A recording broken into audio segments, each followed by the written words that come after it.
আসসালামু আলাইকুম। সবাইকে স্বাগত জানাচ্ছি বিডি দর্পণের নিয়মিত আয়োজন আজকের দুনিয়ায়। আপনাদের সঙ্গে আছি আমি সুরভি দিবা। চলুন জেনে নেওয়া যাক সারা বিশ্বে পর্যন্ত ঘটে যাওয়া প্রধান খবরগুলো। মনোনয়ন লড়াইয়ে ডোনাল্ড ট্রাম্পের সবচেয়ে বড় প্রতিদ্বন্দ্বী ছিলেন নিকি হ্যালি। তবে আগামী নির্বাচনে রিপাবলিকান প্রার্থী হিসেবে ট্রাম্পকে সমর্থন দিয়েছেন তিনি। এছাড়া আরেক মনোনয়ন প্রত্যাশী রন ডিস্যান্টিসও ট্রাম্পকে সমর্থন দিয়েছেন আনুষ্ঠানিকভাবে।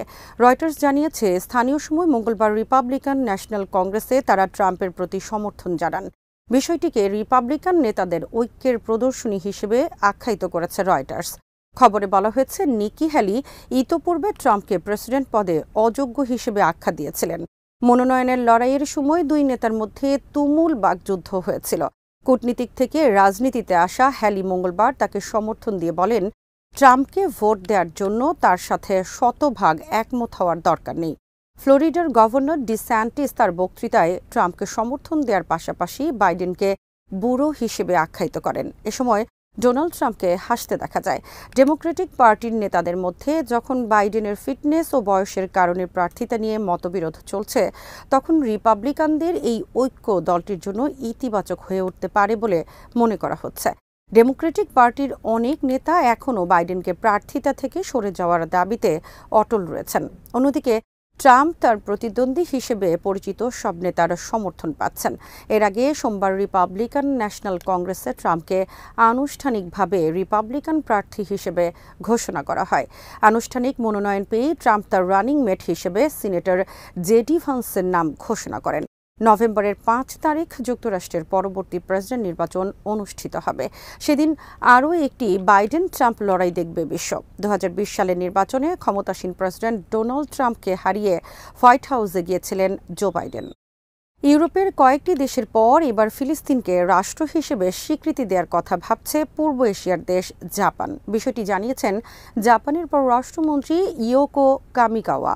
রাজধানী টোকিওতে এক বৈঠকে আলোচনার সময় তিনি একথা জানান। জাপানের পররাষ্ট্রমন্ত্রী বলেন, জাপান মধ্যপ্রাচ্যে চলমান শান্তি প্রক্রিয়ার অগ্রগতির উপর ভিত্তি করে ফিলিস্তিন রাষ্ট্রকে আনুষ্ঠানিকভাবে স্বীকৃতি দেওয়ার কথা বিবেচনা করছে। বৈঠকে আরব লীগের মহাসচিব আহমেদ আবুল ঘাইতি উপস্থিত ছিলেন। ইয়োকো কামিকাওয়া আরও বলেন, তার সরকার ফিলিস্তিনে কয়েক দশক ব্যাপী ইসরায়েলি দখলের বিপরীতে প্রস্তাবিত দুই রাষ্ট্র সমাধান সমর্থন করেন। তিনি বলেন, জাপান একটি স্বাধীন সার্বভৌম রাষ্ট্র প্রতিষ্ঠার জন্য ফিলিস্তিনিদের আকাঙ্ক্ষা বোঝে এবং এই লক্ষ্য অর্জনে চলমান প্রচেষ্টাকে সমর্থন করে। টোকিওতে জাপান ন্যাশনাল প্রেস ক্লাবে অনুষ্ঠিত পঞ্চম জাপান আরব অর্থনৈতিক ফোরামে যোগ দিয়ে আহমেদ আবুল ঘাইতি দুই রাষ্ট্র সমাধানের প্রতি ইঙ্গিত করে বলেন, এটাই একমাত্র সমাধান। ইসরায়েল কর্তৃক সংঘটিত বর্ণবাদ, ফিলিস্তিনি ভূমি দখল ও নিপীড়ন বাস্তবসম্মত সমাধান নয়। এর আগে ইউরোপের 3 দেশ নরওয়ে, আয়ারল্যান্ড ও স্পেন ফিলিস্তিনকে স্বাধীন রাষ্ট্রের স্বীকৃতি দেয়। তার কিছুদিন আগে দেয় ক্যারিবীয় অঞ্চলের দেশ জ্যামাইকা। সর্বশেষ গত 21 জুন ককেশাস অঞ্চলের দেশ আর্মেনিয়া ফিলিস্তিনকে স্বাধীন রাষ্ট্র হিসেবে স্বীকৃতি দিয়েছে। গাজা উপত্যকায় প্রতিরোধ যুদ্ধের 284তম দিন ছিল মঙ্গলবার। এদিনও গাজার বিভিন্ন পয়েন্টে দখলদার সেনাদের সাথে প্রতিরোধ যোদ্ধাদের লড়াইয়ের খবর পাওয়া গেছে। হামাসের সামরিক শাখা আল কাসাম ব্রিগেডস এদিন লড়াইয়ের একটি ভিডিও প্রকাশ করেছে। ভিডিওতে ইসরায়েলি সেনা ট্যাঙ্ক ও সাঁজোয়াজানের উপর হামলার বেশ কয়েকটি দৃশ্য রয়েছে। ভিডিওটি রাফা শহরের বলে জানিয়েছে আল কাসাম। ভিডিওর শুরুতে একজন যোদ্ধাকে একটি টানেল থেকে বের হয়ে আল ইয়াসিন 105 রকেট নিয়ে একটি ইসরায়েলি ট্যাঙ্কের উপর হামলা চালাতে দেখা যায়। হামলায় ট্যাঙ্কটিতে আগুন ধরে যায়। এরপরের দৃশ্যে দেখা যায় একটি বুলডোজার নষ্ট হওয়া ট্যাঙ্কটিকে টেনে নিয়ে যাচ্ছে। ভিডিওতে আরও একটি ইসরায়েলি সামরিক যানের উপর সরাসরি আঘাত করার দৃশ্য রয়েছে। এছাড়া একটি বাড়িতে থাকা ইসরায়েলি সেনাদের উপর টিবিজি শেল দিয়েও হামলা চালাতে দেখা যায়, যেখানে হামাসের একজন কমান্ডার সিসি ক্যামেরায় ইসরায়েলি সেনাদের অবস্থান দেখে যোদ্ধাদের নির্দেশনা দেন এবং সে অনুযায়ী বাড়িটিতে হামলা চালানো হয়। বাড়িটিতে হামলা করে একজন হামাস যোদ্ধা বলেন, এখন সেনারা আগুনে পুড়বে এবং পরাজিত হয়ে এই এলাকা ছাড়বে। তারা যেখানেই যাবে সেখানেই শক্তিশালী যোদ্ধাদের প্রতিরোধের মুখে পড়বে ইনশাআল্লাহ। গত বছর অক্টোবরের 27 তারিখ থেকে গাজায় স্থল অভিযান শুরু করে ইসরায়েলি বাহিনী। ওই সময় থেকেই হামাস যোদ্ধারা ইসরায়েলি সেনাদের ওপর হামলার দৃশ্যগুলো ভিডিও করে সামাজিক যোগাযোগ মাধ্যমে প্রচার করতে থাকে। এসব হামলায় নিয়মিত ইসরায়েলি বাহিনীকে মৃত্যু মুখে পড়তে দেখা যায়। বিশ্লেষকরা মনে করছেন, উপত্যকায় হামাস এখনও শক্তি নিয়ে অবস্থান করছে। না হলে এভাবে লড়াইয়ের দৃশ্য ভিডিও করে প্রকাশ করা সম্ভব হতো না তাদের পক্ষে। যুদ্ধের 10 মাস পার হলেও এখনও হামাসকে নির্মূল করা কিংবা বন্দীদের মুক্তি করতে পারেনি ইসরায়েল। গাজা সিটির শুজাইয়া এলাকায় ইসরায়েলি বাহিনীর একটি ইউনিটকে ধরাশায়ী করেছে ইসলামিক জিহাদের যোদ্ধারা। সংগঠনটির সামরিক শাখা আল কুদস ব্রিগেডসের মুখপাত্র আবু হামজা এক ভিডিও বার্তায় জানিয়েছেন এই তথ্য। তিনি আরও জানান, রাফা শহরের সবোরা ইবনা তাল আল সুলতানের মতো এলাকায় ইসরায়েলি বাহিনীর কৌশল এখন অকার্যকর হয়ে পড়েছে। এসব এলাকায় আল কুদসের বোমায় তাদের একের পর এক ট্যাঙ্ক ও সাঁজোয়া যান বিধ্বস্ত হয়েছে। এসব অঞ্চলে প্রতিরোধ যোদ্ধারা এখনও সক্রিয়ভাবে অবস্থান করছে বলে জানান তিনি।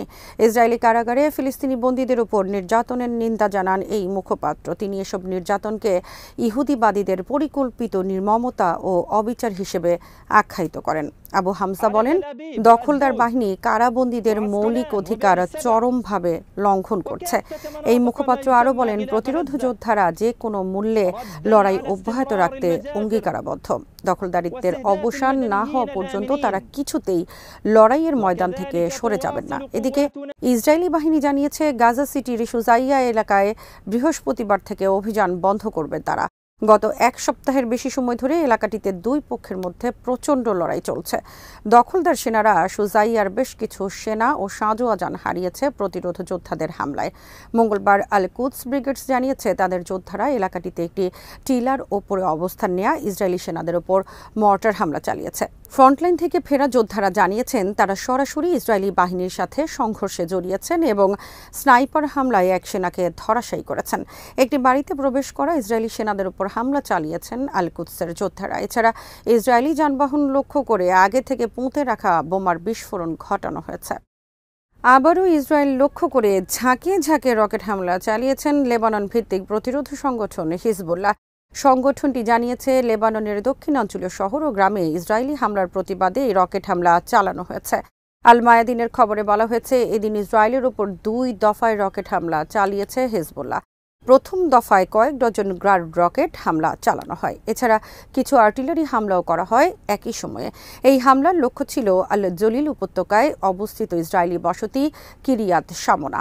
হামলার শুরুর সাথে সাথে কিরিয়াত শামোনা সহ আশপাশের অবৈধ ইহুদি বসতিগুলোতে সতর্কতামূলক সাইরেন বেজে ওঠে। ইসরায়েলি গণমাধ্যমের খবরে বলা হয়েছে, এদিন সন্ধ্যায় কিরিয়াত শামোনায় অন্তত 40টি রকেট হামলা হয়েছে। বেশ কিছু রকেট বিভিন্ন স্থাপনায় আঘাত এনেছে। এসব ঘটনায় কয়েকটি স্থাপনা ক্ষতিগ্রস্ত হয়েছে। হিজবুল্লাহর দ্বিতীয় আঘাতটি ছিল কিরিয়াত শামোনার পূর্ব দিকে অবস্থিত বেইত হেলাল সেনাঘাঁটির 769তম আঞ্চলিক ব্রিগেডের হেডকোয়ার্টার লক্ষ্য করে। সন্ধ্যা 7:30টার দিকে এই হামলায় ঘাঁটি লক্ষ্য করে কয়েক ডজন গ্রাড রকেট ছোড়া হয়। এ সময় আবারও আশপাশের এলাকায় সতর্কতামূলক সাইরেন বেজে ওঠে। কাপ্রি নামের আরেকটি ইহুদি বসতি লক্ষ্য করে একই রকমের রকেট হামলা চালানো হয়। এরপর ধারাবাহিকভাবে অন্তত 4টি বসতিতে হামলা চালানো হয়েছে। ইসরায়েলি মিডিয়া জানিয়েছে, মেরন বসতিতে কয়েকটি রকেটের আঘাতে আগুন ধরে গেছে, কারণ ইসরায়েলি এয়ার ডিফেন্স সিস্টেম সবগুলো রকেট মোকাবেলা করতে পারেনি। টাইমস অফ ইসরায়েলের খবরে বলা হয়েছে, এদিন হিজবুল্লাহ অন্তত 80টি রকেট হামলা চালিয়েছে, তবে কোনো হতাহত বা ক্ষয়ক্ষতির ঘটনা স্বীকার করেনি পত্রিকাটি। ইয়েমেনের হুথি বিদ্রোহীদের অব্যাহত নৌ অবরোধের কারণে দেউলিয়া হয়ে গেছে ইসরায়েলের ইলাদ বন্দর। ফিলিস্তিনের গাজায় বর্বরতা শুরুর পর লোহিত সাগর এবং আশপাশের সমুদ্র অঞ্চলগুলোতে ইসরায়েলগামী জাহাজে হামলা শুরু করে হুথিরা। এরপরে ইলাদ বন্দরে জাহাজ চলাচল বন্ধ হয়ে গেছে। ইলাদ বন্দরের এক কর্মকর্তা জানিয়েছেন, বাণিজ্যিক কর্মকাণ্ড বন্ধ এবং রাজস্ব কমে যাওয়ায় বাধ্য হয়ে তারা বন্দরের কার্যক্রম বন্ধ করে দিয়েছেন। তিনি বলেন, আমাদের স্বীকার করতে হবে, এই বন্দরটি এখন দেউলিয়া হয়ে গেছে। গত কয়েক মাসে এখানে মাত্র একটি জাহাজে এসেছে। ইয়েমেনিরা এই বন্দরটিকে কার্যত বন্ধ করে দিয়েছে। বন্দরটির কার্যক্রম সচল রাখতে এই মাসের শুরুতে ইসরায়েলি সরকারের কাছে আর্থিক সহায়তা চেয়েছিল কর্তৃপক্ষ।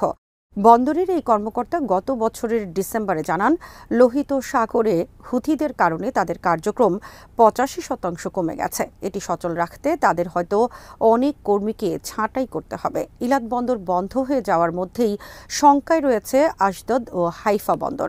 যদি হিজবুল্লাহর সঙ্গে ইসরায়েলের পূর্ণমাত্রার যুদ্ধ শুরু হয় তাহলে এই বন্দরগুলো শঙ্কায় পড়বে, কারণ এগুলো হিজবুল্লাহর ক্ষেপণাস্ত্রের আওতার মধ্যে রয়েছে। আর হিজবুল্লাহ যদি এসব বন্দরে হামলা চালিয়ে এগুলো কার্যকর করে দেয় তাহলে বেকায়দায় পড়বে ইসরায়েল, কারণ নিজেদের আমদানি ও রপ্তানির জন্য এসব বন্দরের উপরই নির্ভরশীল তারা। এদিকে লোহিত সাগরে জাহাজে হামলার ভিডিও প্রকাশ করেছে হুথি আনসারুল্লাহ গ্রুপ। চিওস লায়ন নামের তেলবাহী জাহাজটিতে 2 দিন আগে হামলা চালানো হয়েছিল। বিস্ফোরক বোঝাই সি ড্রোন দিয়ে জাহাজটিতে হামলা চালানো হয়। সমুদ্র নিরাপত্তা বিষয়ক পর্যবেক্ষক সংস্থা ইউকেএমটো জানিয়েছে, হামলার ফলে জাহাজটি থেকে সাদা ধোঁয়া উঠতে দেখা গেছে। হুথিদের প্রকাশিত ভিডিওতে জাহাজটিতে আগুন ও ধোঁয়ার কুণ্ডলী দেখা গেছে। এ সময় যোদ্ধাদের আল্লাহু আকবার ধ্বনি শোনা যায়। আজ এখানেই শেষ করছি। সবাই ভালো থাকুন, সুস্থ থাকুন আর দেখতে থাকুন বিডি দর্পণ। চ্যানেলটি ভালো লাগলে সাবস্ক্রাইব করুন, সংযুক্ত থাকুন আমাদের ফেসবুক পেজে। আল্লাহ হাফেজ।